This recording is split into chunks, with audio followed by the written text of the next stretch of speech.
遠慮なくダメにして差し上げますので、あまねくんは安心してダメになってくださいね。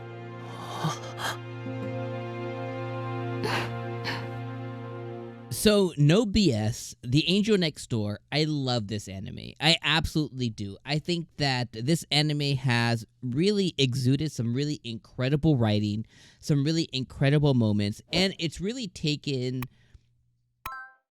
patience and it's done it really well. Typically, what ends up happening in a lot of anime is they will dangle the carrot of romance in front of you for way too long, right?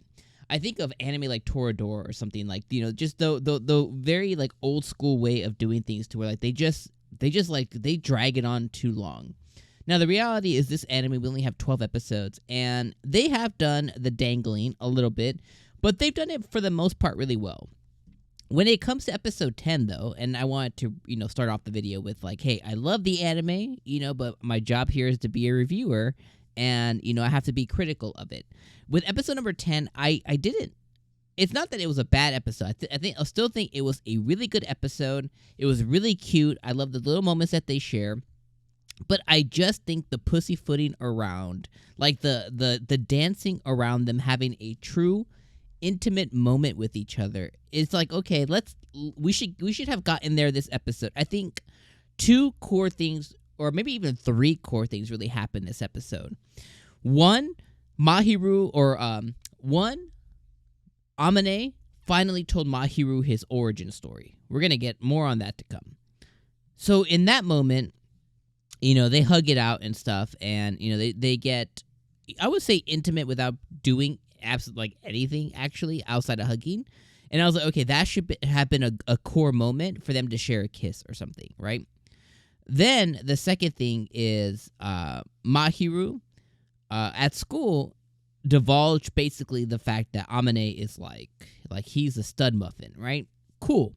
Well, when they got home, you know, I like how they talk about everything that's been going on. Okay, so that's the other part of everything that's going on there. Okay, so like that's another intimate moment that they verbally shared. Okay, nothing happened there. And then the last thing is we had a moment where Mahiru was like, I like being touched by you, okay? Then it cuts to a scene where I was like, oh shit, here we go. This is the scene here. I thought, you know, that touching scene, I thought Mahiru actually like really went in with like, you know, her nightgown and you know, it was like, hey, touch my head, and she just maybe took it a little further. I was like, yo, here we go. I got excited. I was like, oh, this is it. And I was like, there's no way this is real. It's like, this is perfect for, you know, for Amane. She's finally making her move. No, it ended up being a dream. Okay, well, that really sucked for all of us. Not as much as Amane. He had to wash his clothes, poor guy. But then he ended up telling Mahiru about the dream. And I was like, oh, he told her about the dream. This is Mahiru's moment to make it come true. This is Mahiru's moment to actually, like, you know, oh, what happened in the dream? And then he told her, right? Maybe he wasn't like explicit with details, but he told her. And I thought, I was like, this is the moment she's gonna climb on him and just kind of like maybe like reenact it a little bit, and this could be the moment. That also didn't happen. Then I guess we could throw it even a fourth moment. You know, all the friends come over, you know, everything else. They talk about, oh, if you make it into the top 10, I'll do whatever you want, blah, blah, blah. And he's like, oh, let me lay on your lap. And I was like, okay, that's super lame too. So it's like all these different moments that they shared this episode, and like no kiss happens. Like, okay, I get the slow build. I think, you know, we have all earned going through this slow build. I think the slow build of this romance was done really well, you know, for the most part. It was done really well. It was curated. It was written pretty well.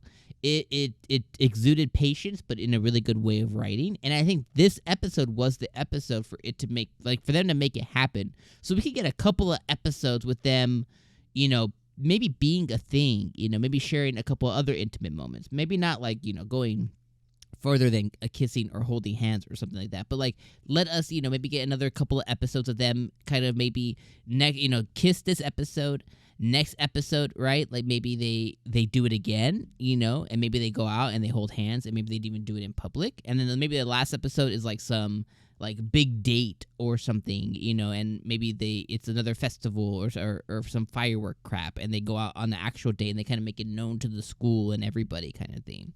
So that was the other thing that I noted. The other thing that I put down, so it didn't happen, and I think that sucks. I think like you can only dangle the carrot so far before even the horse gives up about chasing it. You know what I mean? Like eventually it just becomes like, okay, we're dragging this on. Let's get there.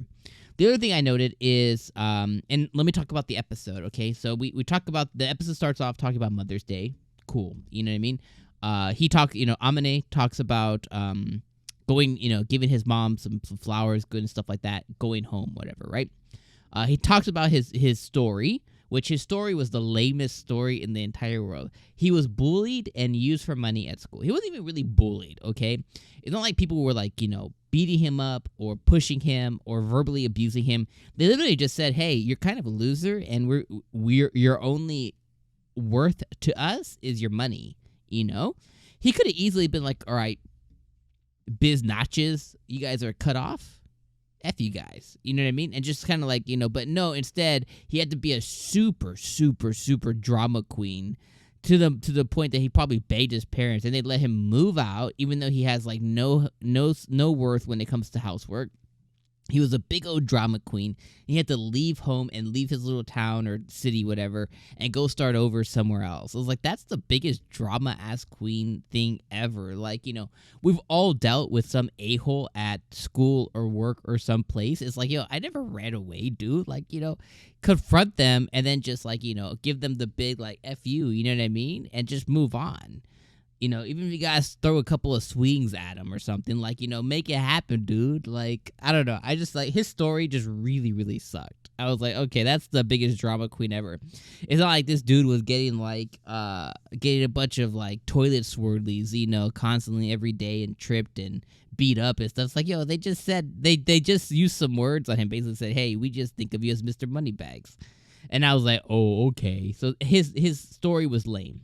I wrote down that I bet with him going home, and I hope it doesn't come true. And I especially hope it's not the last episode, because dude, oh my god, if it's the last episode, if what I'm about to say comes true, it'll just diminish the anime just a little bit. But I wrote down, I bet that Mahiru goes home with him. I bet she decides to go home with him for Mother's Day or for this event. And I bet that he runs into those guys, and then she ends up coming and giving him a piece of their mind after they see her being beautiful or whatever. And I wrote down in my notes, I put, please don't be that predictable. So I hope it doesn't happen. I hope this was just something we gloss over. I hope next episode we get a beautiful kiss or something, and we get something else. I hope that this doesn't happen at all. But I wrote that down as like, please don't be this predictable anime. Then the next thing is we had Mahiru confronted by the girls. She said that she was out with a boy, blah, blah, blah. She said he's the most important person to me. Then we move on to I like being touched by you. Eventually, like, there is all these hints and stuff. And the episode, and the other things that happen in this episode too is like, if he gets into the top 10, she'll do whatever he wants, blah, blah, blah, blah, blah. They have a study session. They brought that Utah guy. The popular guy that's his name Utah. He noticed how comfortable Mahiru's there. Basically, everyone sees that, like, you guys are like in a deep relationship. Everyone sees it at this point. And then the episode ended with Mahiru touching Amane's lips. I'm like, that's it, dude. That's it right there. Like, you're touching his lips. Like, go in for the kiss. Like, just consummate it. Share the kiss. You guys both want it. Just do it. So hopefully we get there next episode. Just growing a little frustrated. We're getting blue-balled a lot here, and it's like, okay, eventually it's like, okay, this, like I said before, you can only dangle the carrot in front of the horse for so long to eventually even the horse is just like, man, I'm not going to chase anymore. So it's like, let's get there already. And I hope they're not saving, like, just like a very simple, like, peck on the lips for episode 12, because that would be super lame. So I think that if that happens, it'll diminish the anime. It'll go from like a 9 out of 10, because truly it's like a 9 out of 10 to me. I think it's a wonderful anime. I love the writing. I think I love the characters and everything, but it will go down to like an 8 out of 10 if they literally wait that. If they push us to the very last moment, or we don't even get there, oh my god, I'd be incredibly frustrated. Let me know what you guys thought. See you guys next week. Happy weekend. Peace.